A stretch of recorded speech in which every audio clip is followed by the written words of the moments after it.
We're joined by Davelle Morrison, who's a real estate broker at Bowsley Limited. Hi, welcome to the program.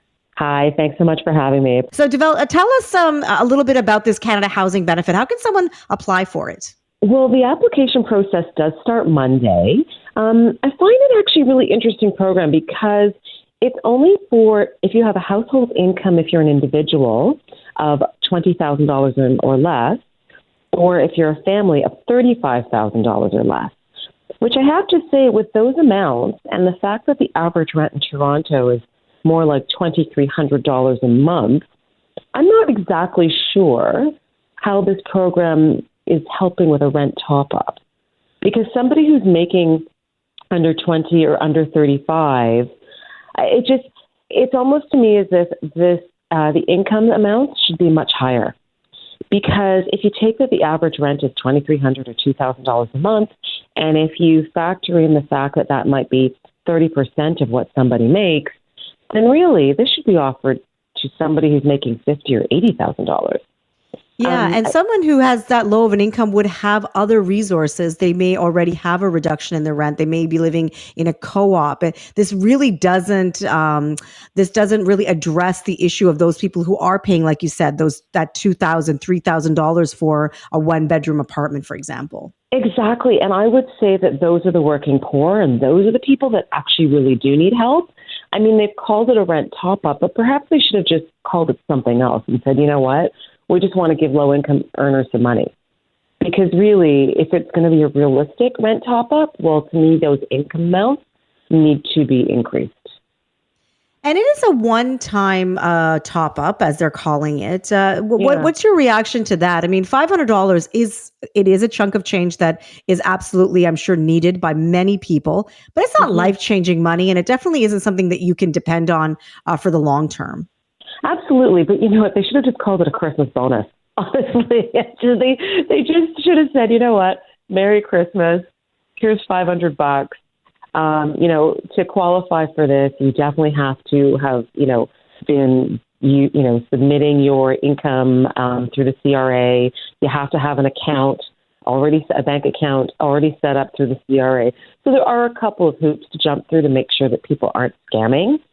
That being said, if we look at, the pandemic money that was given away in 2020, there's certainly quite a number of people there who've figured out ways to scam the system. So I guess I'm a little bit more skeptical, and I think, okay, guys, you haven't figured out how to make sure people don't scam the system from the last time. You're still trying to get money back from people who got it that shouldn't have gotten it. Again, to me, this is a Christmas bonus. Just give it to everybody who's earning under, $70,000 or $60,000 or something. But to call it a rent top-up to me is a bit strange. I know I'm operating under the Toronto lens of, average rent of $2,300 a month. But I would say even throughout Ontario, rents are still over $1,500 a month. Yeah, and throughout Canada, we've seen rents rise everywhere. The cost of living is definitely going up. Newfoundland and Labrador is giving cost of living checks out. They are $500, and to anyone who has a family income of less than $125,000. So that really does address a much wider group of people. Do you think, like to your point, do you think that would have been much more effective than calling this a rent top up? Absolutely. They should have just called it a grocery top-up because everybody knows that grocery prices have gone through the roof and everyone's feeling the pinch. So they should have just figured out what their income qualification is going to be and say, you know what, this is grocery money or a Christmas bonus or something. But calling it a rent top-up for me, it's got a lot of holes in it. It doesn't make any sense. Davelle, you work as a real estate broker. You deal with people who are buying and selling, but often people are also there to find a home to rent. What has it been like for individuals who are moving back into the city where, there are so many individuals who have moved out of the city and now realize that doesn't really work for me. They're moving back in and they're seeing that the rental market has changed so dramatically. What has that experience been like working with those clients? Well, the rental market has changed substantially for sure. I tend to work more with landlords than I do with people looking for places to rent. But at any time, those people who are looking for places to rent, they certainly have to jump through quite a few hoops in order to qualify. They've got to make sure that their credit score, for most people, is above 700. They've got to make sure that they've got their income in line, their income letters, letters from their employer. They've got to make sure that everything sort of checks out, that they've got to make sure they've got some references. And, unfortunately, because the rents are so high, they've got to make sure they've got a check for first and last month's rent of, at least $2,400 a month. So it's definitely difficult out there. I see a lot more younger people living with their boyfriends or girlfriends simply because it's the only way they can find a place to live is to live with somebody else because the rents are so expensive. So it's definitely something I've noticed. And the rents really, they were certainly quite depressed during COVID. But now that COVID's over, the rents have really skyrocketed. So, for someone, they're really sort of debating, okay, if they're going to fork out $2,400 a month, how is that actually going to help them save for a property to buy? That's the challenge, I think, that a lot of the renters face. And on the landlord front, they have the challenge of trying to make sure that they get a tenant who's going to stay there, pay their rent on time, and not skip out on rent. Because unfortunately, on the landlord side, we see that with the landlord-tenant board, they're going to have to wait 8 months to get to the landlord-tenant board when somebody doesn't pay rent. So we need to figure out a way to speed up what happens with the landlord-tenant board so that landlords are not in this situation. And that 8-month wait is really because of the backlog, not because that's how long you have to wait to evict a tenant or at least start the process of eviction. It's the backlog, but even prior to this 8 months, I remember I had a client and we probably waited about at least 2 months to get to the adjudicators. And it does take quite some time to get there. And essentially you also have frivolous concerns in there. And the frivolousness of people calling up landlords or calling up tenants, the landlord-tenant board creates this backlog and creates even more. So, I was there because I had sold a condo for one of my clients, and we had legitimately sold it. We had legitimately given the tenant the requisite number of notice.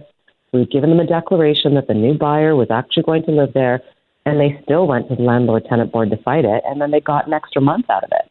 Mm-hmm. So, and then they still had to, they still arm twisted my sellers into giving them an additional $5,000 or $6,000 just to vacate. So there's huge problems with the landlord-tenant board that, they're causing a lot of friction for landlords and tenants.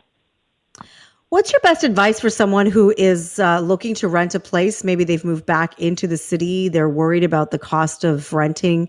What can they do to just, you mentioned their credit score and other things, but what else can they do to just make sure that they have all the information that they need to make the right decision? Well, and I think it's getting all your ducks in a row, right? So they can pull their own credit score, make sure they have that with them. They can get an employment letter, make sure they have that with them. Make sure they've got their tenant application completely filled out that has all of the references listed on it, all of their past landlords. They need to look squeaky clean. So that's something that needs to be done in order to make sure that they can get a place. And obviously they also need to have first and last month's rent ready to go. That they definitely should not be given first or last month's rent until they have a signed agreement. I do know that some tenants have been scammed out there because people are saying, oh, in order to get this place, you got to send me first or last month's rent. And that's not true. I would say to your listeners, if anybody is asking you for money up front, back away, because that's not the right way to do things. You want to have a signed agreement first before you give somebody first and last month's rent. Yeah, it's such a different rental market right now. All the rules that existed maybe 2.5 years ago really don't apply anymore. You have to go with so much different information, and you have to be really quick. You have to really be quick to get that application in, make the best impression on the landlord or the property manager that's meeting with you. How does someone who is renting right now in this market, if they're looking at you and saying, I really would like to also save for a down payment on my first home, what kind of advice could you give them on how they can go about doing that? Well, I would suggest that they meet with a financial planner, someone who can help them carve out ways to save. Really, it's that old adage of pay yourself first, right? So you want to go down to your bank, open up a bank account, and make sure that whether it's however much you can afford, $50 or $100 a paycheck or $200 or whatever that is for you, gets basically pulled out of your check almost before you get a chance to spend it into some sort of savings account. That's really the best way to do it, because for some people, once that money hits your account, you're going to be like, woohoo, let's go spend. So it's really important to make sure that, you're getting that 50 or 100 or 200, whatever that amount is, deducted from your paycheck right off the top to make sure that you can save some money. Because obviously it's a very difficult thing to do. And also maybe hit up a few relatives, because the bank of mom and dad or aunts and uncles is certainly very, very profitable these days too. Davelle, thank you so much for joining us today on the program, getting us up to date on this one-time rent top-up that's being offered to low-income renters and how it could change for some people. It could put $500 back in their pocket. Mm-hmm. Well, thanks so much for having me.